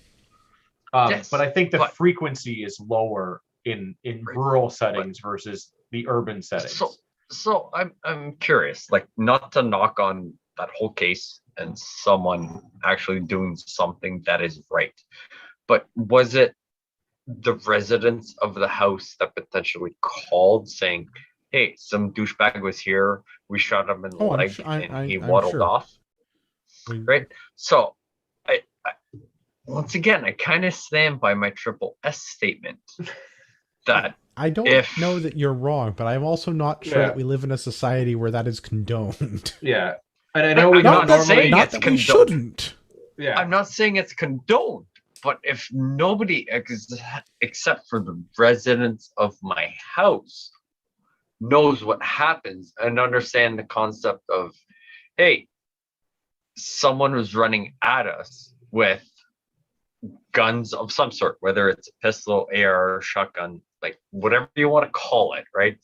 Someone was trying to break into the house, and we decided to put a 30-06, a 223, a shotgun, a buckshot. Well, through now his that's fucking just skull. being excessive. No, not all of them. I'm saying one of those. Oh, options. okay. All right. Okay. I'm back on board. So- Keep going. Yeah. Okay, so I mean, that's just if I- expensive, if nothing else these days. yeah, exactly, right? Unless you're loading most of those, right? So let's just say in a perfect world, right? I live somewhere where nobody would know if I was shooting all day and shooting Tannerite all day. And someone decided, hey, it's a good idea. Let's break into the guy's house that shoots all day and blows up Tannerite all day, and nobody else hears it. Where Right? do I And get he the decides title right, of the guy that shoots all day? That's the dream job right there. Yeah. One day. absolutely one day.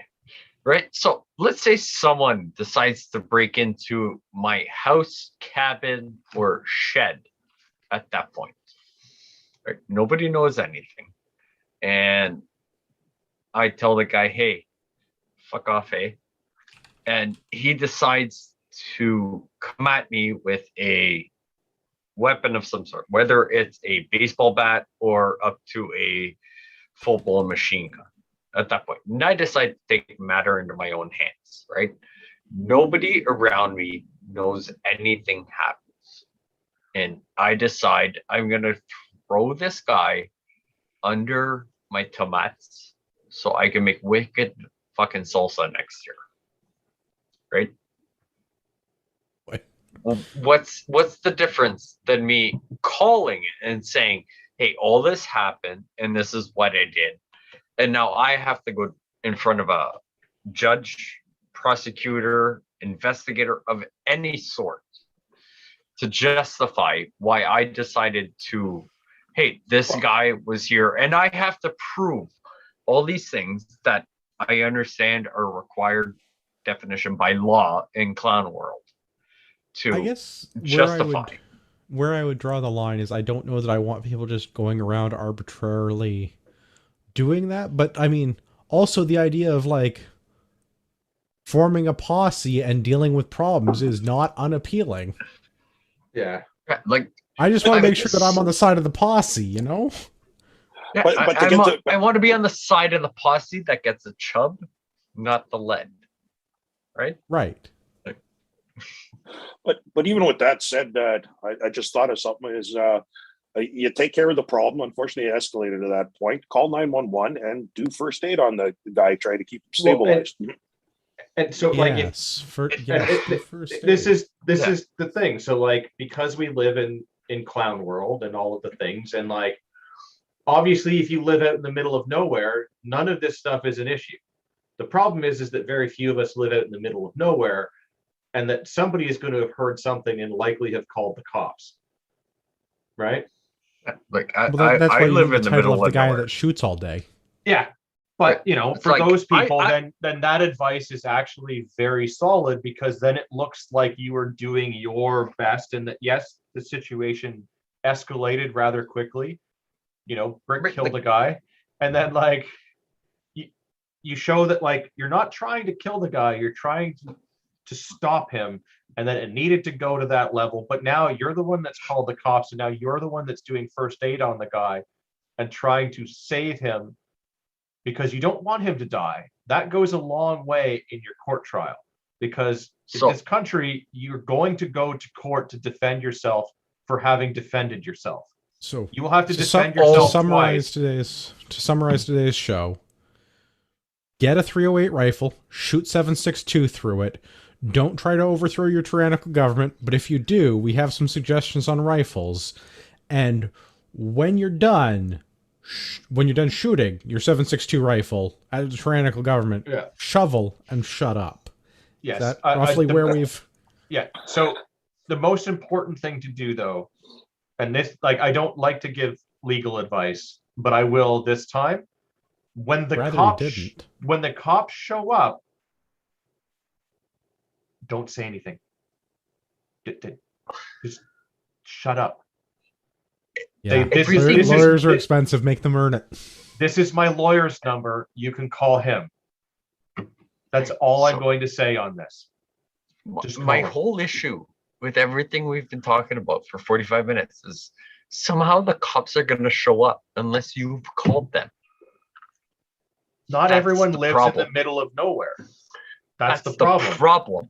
Yes. That's but my first things problem, first. but I'm working on it. Get in the middle of nowhere.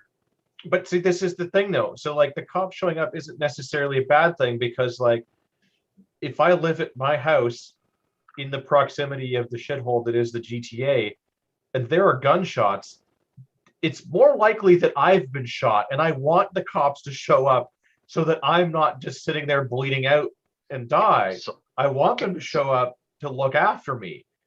So prior to 95% of that story, you living so close to the GTA sounds like a you problem. Yeah, but this is the thing, though. If you live out in the middle of nowhere, as I've already said, statistically, the odds of you being involved in a violent encounter are almost nothing. Yes, because they know the triple S rule. Yeah. All right. Let's wrap this up. Yeah. Book club is coming up. We have many books on the deck here. November. Yes. A Handbook for Right-Wing Youth by Julia Savola, aka the book that I might not fit. This might be the first book that I don't finish for book club.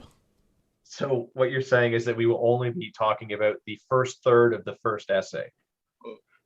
I have read the first essay so many times, and I'm still not 100% on it. So I know we have 2 weeks for it, but if that's the case, please let me know now so I don't have to finish. Oh no, we're still going to talk about it.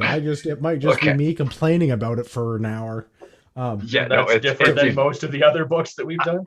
Good point. So, this month, A Handbook for Right-Wing Youth. In December, Small Unit Leader's Guide to Counterinsurgency, the official Marine Corps manual. This may become relevant to answering some of the other questions about what to do in the event of tyrannical governments. Yeah. Or at least look at how the Marine Corps plans to counter insurgencies. Yes. Which conveniently would also tell you what they're looking at in terms of what insurgencies are and how they work. But this way, it's not us telling you how to do it. You're just reading something because it's interesting. That's right.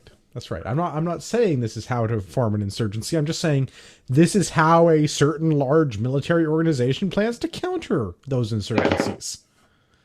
For entertainment. And you can maybe learn from that. January, True North Tradecraft Disaster Preparedness Guide, a primer on urban and suburban disaster preparedness. Yeah. It's a very long but descriptive title. This. It'll get you ready if you happen to live in BC for the floods that have cut off Vancouver from the rest Best of news the country ever. If we could just figure out how to get a landslide around Toronto, we would be all set. Or it will also start getting you ready for the pending economic collapse due to inflation. Isn't Vancouver supposed to be hitting their big quake and Kelowna becomes wine country? I mean, fingers crossed. Yeah, I mean, it's that, or it's going to just turn into another part of the ocean with all the floods cutting it off. I mean, don't get me wrong. I'm not a huge fan of wine, but if it tastes good, I'm down. So if we can get that wine shit rolling, Yeah, real whatever soon, we need to do to help that along. Yeah. I'm not Actually, I think it just contradicted myself. Kelowna is wine country. Yeah, but it'll be closer to the coast now.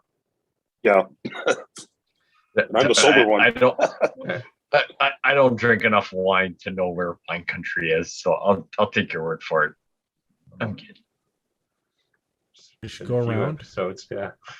Pierre, where can everyone find you? Buy a sweater, all that good stuff. So Drunk on Monday nights on CPP, 9-ish on YouTube, or Facebook, Instagram, I think Clapper, TikTok, all that crap. My wife set it up. I'm pretty sure Pierre just said he has the clap. That's all I. No, I only got 2 more days on the pills, buddy. We're good. Right. Okay, Off the wall good. customizing at gmail.com or off the wall customizing on pretty much on all the socialist medias. Where I'm sure my wife set it up somewhere. Not because you haven't said it, but just so I make sure that I remember it. $65 for a sweater, $15 for shipping. Yeah, and any color Can you want confirm. as long as it's black. Yes. Perfect. The sweaters we're getting are very nice, but Can confirm. the colors are crap. So fuck it. No. Black. The black is glorious. And that's the only Yes. color you ever need.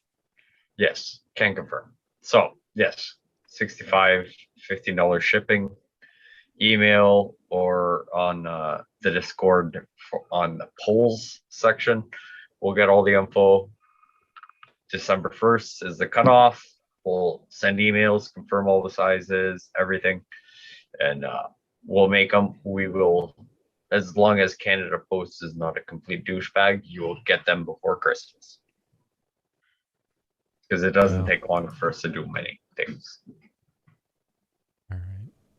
Jason, have you got any social media or anything else that you want to plug? I try to avoid social media as it makes me angry, but my website should hopefully be set up next year around May, June. Good stuff. I look forward to that because that sounds right up my alley. I like adventure. We'll be covering, what you guys do, map and compass, firearms training, off-road driving, not rock crawling, risk management, and hopefully wilderness first aid by then. We might need to talk and maybe run some joint stuff. Oh, not a problem. I think we could have some fun together. I'm sure we could. Gavin, speaking of running things, where can everyone find you? Well, the best place to find me on a daily basis is the Instagram UrbexGTA. But also, if you happen to be wanting to be in the Mississauga area and learning some land navigation from Andrew and myself, you can find me there. Sign up for the class December 4th and 5th. It'll be a good time. Learn to read maps. Learn to find yourself in certain places. Might be relevant in the future to meet your friends. Sounds very metaphorical. Learn to find yourself. Yeah. Practical as well. You've listened to the show this long, or if you've bought many, many things, Jason, you deserve a discount code. When you're shopping at Ragnarok Tactical, use the discount code Patriot at checkout. Literally take money out of my child's college tuition fund. first aid stuff, gun stuff, some nylon tactical accessory stuff. Come take a course with Gavin and I. It's a good time. I think I mentioned the discount code. Use the discount code Patriot at checkout. Save yourself money. Flat rate shipping on things that we ship. I have to apologize to Rod Giltaka. Rod is out contributing to the search and rescue efforts in the BC landslide. Something about wine needing to be rescued. I'm not really sure what he was about. For all of our listeners out there on podcast land, I would like to remind you that you are the true north, strong and free.